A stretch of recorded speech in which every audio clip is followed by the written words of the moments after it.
I'm Carlin Burisenko. I'm an analyst and independent journalist covering the far left, and this is a second in a series of videos I'm doing reading the propaganda of the Turtle Island Liberation Front that they posted on their social media before, or perhaps during, plotting to bomb major American cities. They were arrested by the FBI, and now we're going back and looking at the propaganda they were protesting leading up to that. Today we're going to read this essay that they posted on October 18th on the date of the last No Kings protest. What do we do now? An essay on No Kings. And what you're going to see in this is what they're basically saying is peaceful protest doesn't work. We need to go beyond peaceful protest. This has been a consistent theme we've been seeing from a lot of far left groups over the last several months. They write, hey, I saw you at the No Kings protest this weekend. How are you? How was it? A whole lot of people across the country showed up, right? Really empowering to see so many people upset with the country turning down a dark road. You were at the last No Kings too, right? Back in June? Yeah, I heard there were millions of people attending everywhere. Yeah, really scared the government, really made them consider that sorry, it's been a rough few months.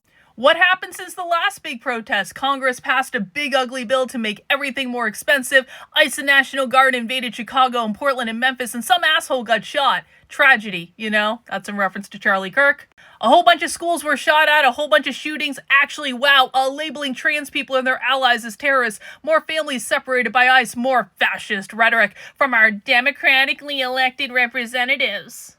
More covering up Epstein files, several thousand slaughtered in Gaza. We're maybe at war with Venezuela, but maybe not. Did anything happen since the last protest? Hey, I'm starting to think that, maybe big protests like No Kings aren't actually doing anything. Like, I'm pretty sure the point of a protest is to show those in power, hey, we're here, we're angry, and if you don't do something, we're going to escalate.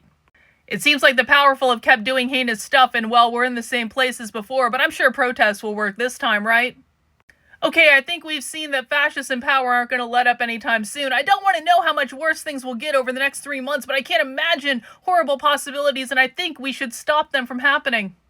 Now we're going to start escalating, getting rowdy, preparing for more disruptive stuff. No, I'm not telling you to become violent, but if we run out of non-violent options, and the state has been violent towards our community the entire fucking time, for decades, it's dangerous to not consider the possibility. There it is. These protests aren't working and no one is coming to save us, and there's no candidate we can elect to fix everything, no judge ruling that'll make the fascists behave. They have state power, military violence, and the levers of capital on their side. We are the only ones who can save our community. It's our responsibility to save as many as we can before it's too late. There's so much worse happening we're not even seeing, and we can't risk this shit continuing. We gotta fight back however we can. We gotta organize, take care of each other, stand up to assholes and Nazis and fascists and anyone whose allegiance is with the empire. That means the United States. There's no time to waste. We can't wait for the next No King. And hey, maybe when families stop getting separated, when everyone has healthcare and food and a home, and when Palestine is free, when Turtle Island is free, that means the United States, when people are seen as their authentic selves, when empires and billionaires have long forgotten myths, let's grab brunch then. So you can see what this document is actually saying. It's kind of actually very predictive of this group getting arrested for trying to plant bombs in major American cities. They're saying nonviolent protest doesn't work. Nonviolent protest doesn't work. Nonviolent protest doesn't work. Now, we're not telling you to be violent, but maybe at some point we need to consider being violent. I want to emphasize this because there is a lot of speculation over, is this group real? Is this an FBI psyop? Was this planted? Etc., etc. And I can totally understand that. It's a fair discussion to have.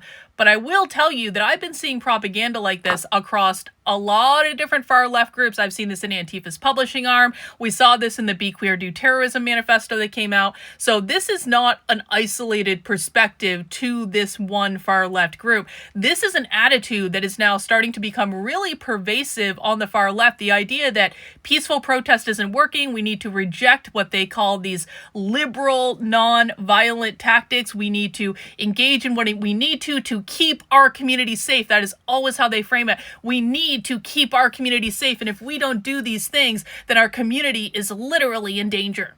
And just to give you a preview of the next document we're going to read in this series, it's called Don't Be an Armchair Revolutionary.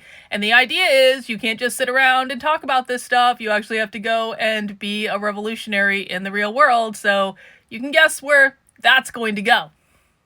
I will be reading that document to you next time, but in the meantime, head over to my Substack. That is Carlyn, KARLYN.substack.com. Check out the interview I did on InfoWars with Harrison Smith last week. It was a phenomenal interview. He asked some amazing questions, really dug into the details, not only on the Turtle Island Liberation Front, but on a lot of these, what's going on the far left. I really appreciate him. You can find that video over on the Substack now, and if you appreciate the work I'm doing, exposing the far left, breaking down their language, teaching you what's really going on, showing you content no one else is showing you, sign up on the Substack for $8 a month, $80 a year. I am 100% funded by people just like you. I have no political masters. I have no political agenda. I'm just showing you the receipts and telling you what I think it means.